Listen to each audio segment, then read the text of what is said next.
The M1 Garand was the main American rifle in Normandy, but it was only one part of a much larger arsenal.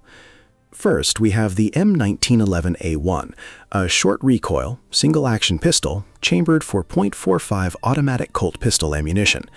Its detachable magazine carried 7 rounds, and the loaded pistol weighed roughly 2.5 pounds. It was mainly issued to officers, machine gun crews, vehicle crews, and soldiers who needed something more practical than a full-length rifle. Next, we have the M1 Garand, a gas-operated semi-automatic rifle firing the powerful 30-06 cartridge. It held 8 rounds in an en-bloc clip and weighed approximately 9.5 pounds. In Normandy, its rapid follow-up shots gave American rifle squads a serious advantage during sudden fights in villages and hedgerows. The M1 Carbine was a lightweight, gas-operated semi-automatic weapon chambered for the .3 Carbine cartridge. It weighed just over 5 pounds and used a 15-round detachable magazine. Officers, radio operators, mortar crews, and other specialists finally received a weapon that did not weigh as much as the rest of their equipment combined. Moving on to the M1A1 Carbine, we have the airborne version of the standard M1 Carbine. It used the same 15-round magazine, but replaced the wooden stock with a folding metal stock and pistol grip. Its compact design made it especially useful to American paratroopers jumping into Normandy during the early hours of June 6, 1944. The M1903 Springfield was a manually operated bolt-action rifle chambered for 30-06 ammunition. Its internal magazine carried 5 rounds and could be loaded with a stripper clip. It was slower than the Garand, but its strong action and excellent accuracy kept it useful in specialist and secondary roles. Let us continue with the M1903A3, a wartime production version of the Springfield rifle. It retained the 5-round bolt-action mechanism, but used simplified components and a rear aperture sight. It remained in limited service as a replacement rifle and as a platform for rifle grenades, because apparently one Springfield variant was never going to be enough. The M1903A4 was a purpose-built sniper version of the Springfield rifle. It normally carried a 2.5 power M73B1 telescopic sight, and the scope mounting prevented the use of 5-round stripper clips, forcing the shooter to load cartridges individually. It gave American infantry companies a standardized precision rifle for engaging observers, machine gunners, and other important targets. Next, we have the Thompson M1928A1, an open-bolt submachine gun using a delayed blowback operating system. It fired .45 ammunition from 20-round or 30-round box magazines and weighed nearly 11 pounds. It produced devastating short-range fire, although calling an 11-pound weapon a submachine gun required a generous interpretation of the word compact. The Thompson M1 simplified the older design by using straight blowback operation and a side-mounting charging handle. It accepted 20-round and 30-round box magazines, but could no longer use the large drum magazine. It was cheaper and easier to manufacture, while retaining the close-range firepower that American troops valued. Moving on to the Thompson M1A1, we have an even simpler version with a fixed firing pin machined into the bolt. It fired from an open bolt and commonly used a 30-round magazine. By the Normandy campaign, it was one of the principal Thompson variants carried by squad leaders, officers, rangers, paratroopers, and assault troops. The M3 was an open-bolt, straight blowback submachine gun built largely from stained steel.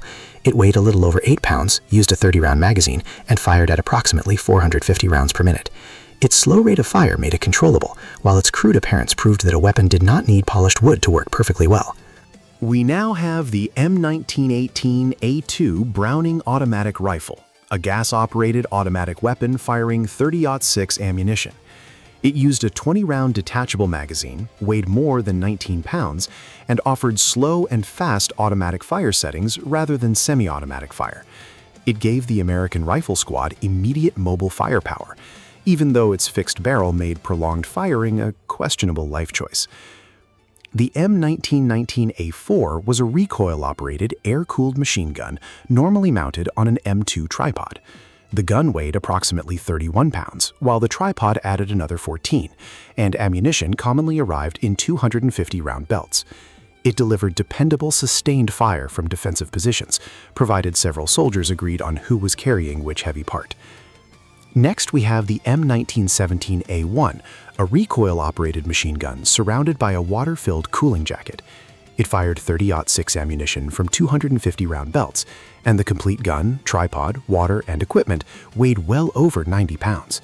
Its weight restricted movement, but once established, it could maintain fire far longer than an air-cooled machine gun.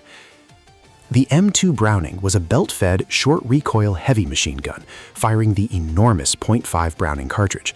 The gun alone weighed approximately 84 pounds before adding its 44-pound tripod and ammunition. Mounted on vehicles or used from prepared positions, it could engage troops, vehicles, fortifications, and low-flying aircraft with equal disrespect. The M2 was a cast metal fragmentation grenade activated by a timed fuse. Wartime versions used several explosive fillings, but the normal fuse delay was approximately 4 to 5 seconds. It was essential for clearing trenches, buildings, firing pits, and the enclosed fighting positions found throughout Normandy.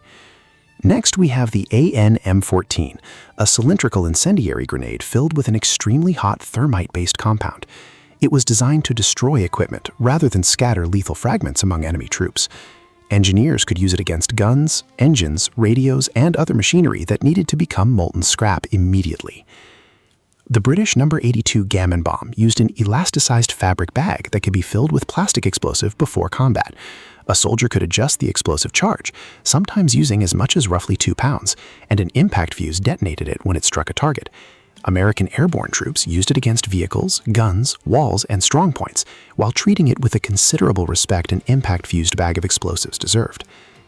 The M7 was a muzzle-mounted spigot launcher designed for the M1 Garand. It used a special grenade cartridge to propel anti-tank, fragmentation, smoke, and signal grenades beyond normal throwing distance. The original launcher interrupted the Garand's gas operation, requiring the soldier to cycle the rifle manually after firing. Moving on to the M8, we have the rifle grenade launcher developed for the M1 Carbine. It used the special M6 grenade cartridge and fitted over the carbine's muzzle. It gave lightly armed specialists and airborne troops the ability to launch grenades without carrying a full-sized rifle. The M9A1 was a fin-stabilized, impact-fused anti-tank grenade using a shaped explosive charge. Its warhead contained approximately 4 ounces of pentolite and could penetrate roughly 2 inches of armor under favorable conditions. It was useful against light vehicles, firing slits, walls, and field positions, but German heavy tanks were becoming increasingly unimpressed. The M1A1 bazooka was a smooth-bore, shoulder-fired rocket launcher using an electrical ignition system. The launcher weighed approximately 13 pounds and fired a single 2.36-inch anti-tank rocket. At close range, it could defeat light armor and strike the sides or rear of heavier vehicles, although firing at a Panther's frontal plate was mostly a formal way of announcing your location. The 57mm gun M1 was the American-produced development of the British 6-pounder anti-tank gun. It used a semi-automatic vertical sliding breech and weighed approximately 2,700 pounds in firing condition. In Normandy, it could defeat lighter German vehicles and threaten heavier tanks from the flank, but it struggled badly against the frontal armor of Panthers and Tigers. Next, we have the M2 60mm mortar, a smooth-bore, muzzle-loaded weapon assigned at company level. The complete weapon weighed approximately 42 pounds and could fire high-explosive ammunition to nearly 2,000 yards. Its high trajectory allowed crews to drop shells behind hedgerows and buildings that blocked ordinary direct fire. The M1A1 was a backpack flamethrower consisting of 2 cylindrical fuel tanks carrying approximately 4 gallons of thickened fuel and a separate high-pressure nitrogen propellant tank projecting an ignited stream of burning fuel to an effective range of approximately 20 to 40 yards with 8 to 9 seconds of continuous operation before the fuel was exhausted. It was used throughout the Normandy campaign against fortified positions, concrete bunkers, machine gun emplacements, and fortified stone farmhouses, where conventional fire could suppress defenders but not displace them, and where the flamethrower's ability to project burning fuel into enclosed spaces ended the argument rapidly.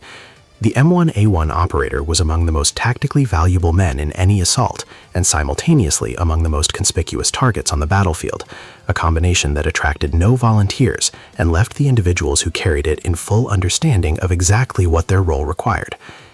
The M3 105mm Howitzer was a lightened airborne derivative of the standard M2A1 field howitzer, shortened in barrel and reduced in carriage weight to approximately 2,530 pounds, light enough to be loaded into a Waco glider and delivered by air, which was the entire purpose of its existence.